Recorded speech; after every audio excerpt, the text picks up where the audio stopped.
Está escrito: porque aos seus anjos dará ordem a teu respeito, para te guardarem em todos os teus caminhos. Salmo 91, versículo 11.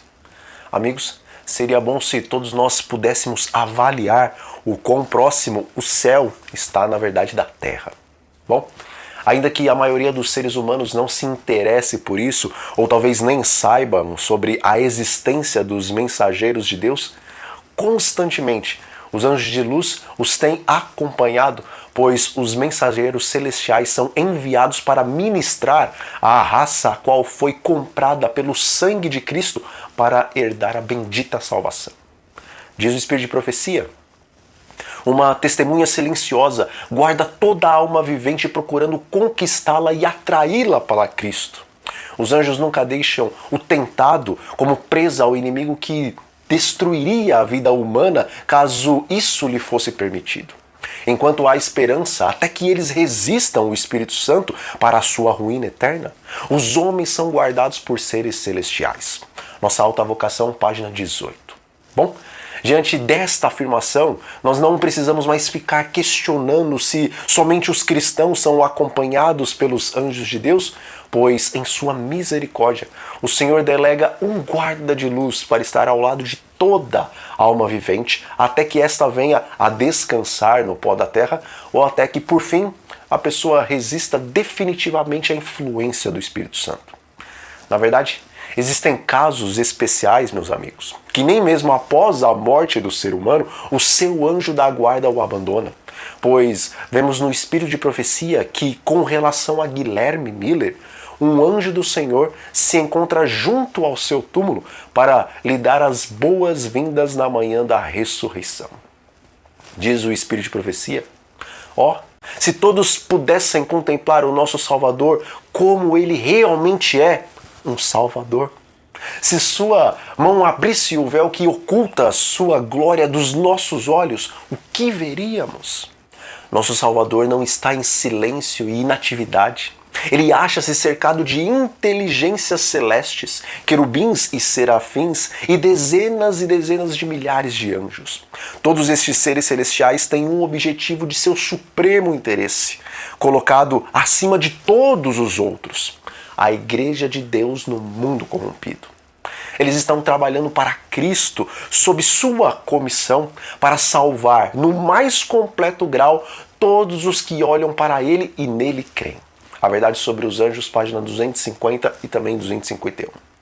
Amigos, de uma maneira toda especial, os anjos celestes são comissionados para guardar as ovelhas do pasto de Cristo.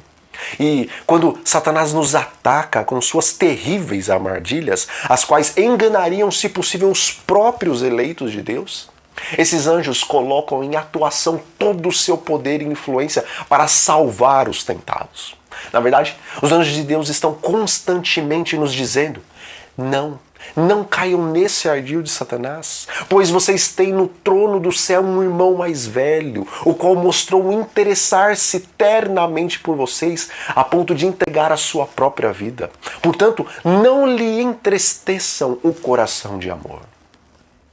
Meus irmãos, nós estamos vivendo em meio a um grande conflito cósmico. E no capítulo 12, versículo 17 do livro de Apocalipse, nos é dito que Satanás está irado contra os remanescentes da Igreja de Deus. Mas, embora vivamos constantemente sob os ataques do maligno, mediante o exercício da verdadeira fé e da oração, podemos chamar para o nosso lado uma comitiva de anjos celestes, os quais, sob as ordens do nosso Deus, nos guardarão de toda a influência corruptora.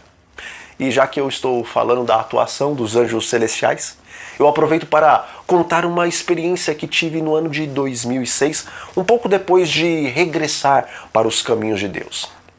Acontece que, alguns meses após o meu retorno aos caminhos do Senhor, uma grande tentação me sobreveio. De maneira que o inimigo das almas o dia todo me perturbava com pensamentos de que Deus não existia. E embora eu tivesse certeza absoluta de que o Senhor é Deus, não apenas porque está escrito em sua palavra, mas porque eu podia sentir a presença e também a influência do Espírito, ainda assim, aqueles constantes pensamentos estavam me incomodando por demais. E ao mesmo tempo, aconteceu uma tragédia na família dos nossos vizinhos, pois a filhinha deles de 2 anos de idade veio a falecer e a família estava então extremamente abalada. Então, eu tive uma ideia, decidi fazer uma vigília sozinho em minha casa para orar em prol desta família enlutada e para orar a fim de que Deus repreendesse o maligno e os pensamentos que estavam perturbando a minha mente fossem então removidos para sempre. E após o pôr do sol do sábado, eu comecei os preparativos para que pudesse então passar a madrugada do domingo em oração, em vigília. Bom, por volta das 10 horas da noite, eu comecei com os cânticos, orações e também com o estudo da Palavra de Deus. E até meia-noite, os meus familiares ainda estavam acordados. Mas, de repente, caiu um grande silêncio dentro e fora de casa, pois os meus familiares e os meus vizinhos já estavam dormindo. E então, meus amigos, eu senti um dos medos mais profundos da minha vida. Era como se eu estivesse cercado por anjos de trevas e um constante pensamento de que o inimigo apareceria diante dos meus olhos tomou conta do meu coração naquele momento. Bom, como eu era inexperiente na fé, pensei em desistir da vigília e correr pedindo auxílio para minha mãe, pois naquela época ela já estava há quase 2 décadas na igreja.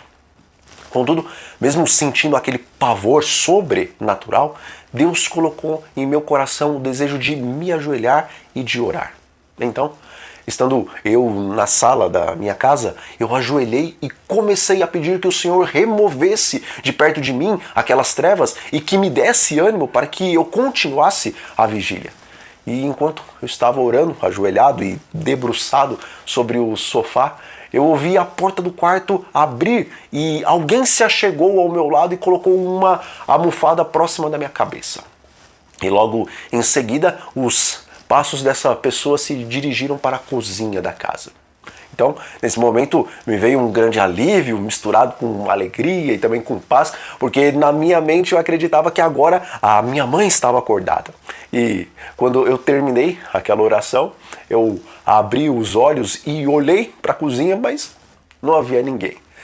No momento eu fiquei um pouco confuso, porque eu tinha certeza de que a minha mãe havia passado do quarto para a cozinha e no meio desse percurso ela havia encostado uma almofada junto na minha cabeça. Mas por fim, cheguei à conclusão de que ela havia voltado para o quarto muito silenciosamente para não me atrapalhar na oração. E dessa forma eu prossegui com a vigília e todo aquele temor sobrenatural ele foi embora. Então, na manhã seguinte, após a minha mãe despertar, eu contei sobre o temor sobrenatural que eu tinha passado e eu comentei que justamente naquele momento ela se levantou e colocou a almofada do lado da minha cabeça e isso então tinha me tranquilizado para que eu pudesse continuar aquela vigília. Contudo, eu também comentei que não escutei o momento no qual ela voltou para o quarto, mas que eu só havia escutado o momento no qual ela havia passado então do quarto para a cozinha. Só que a resposta que eu obtive da minha mãe e também dos meus outros familiares foi que ninguém havia acordado durante a noite e muito menos haviam passado do quarto para a cozinha. E então, naquele momento eu me alegrei e agradeci a Deus, porque Ele, na verdade, enviou o seu anjo, passando-se por minha mãe, para me tranquilizar naquela madrugada e para espantar as trevas que me circundavam, meus amigos. E graças a Deus, depois daquela vigília, a família dos meus vizinhos foi tranquilizada e eu nunca mais fui atormentado por aqueles pensamentos. Bom, realmente o anjo do Senhor acampa ao redor daqueles que o temem e os livra. Meus amigos, fiquem então todos sob a paz de Deus e que os exércitos do Senhor estejam ao redor de vocês e ao redor dos seus familiares. Um grande abraço a todos e até a próxima.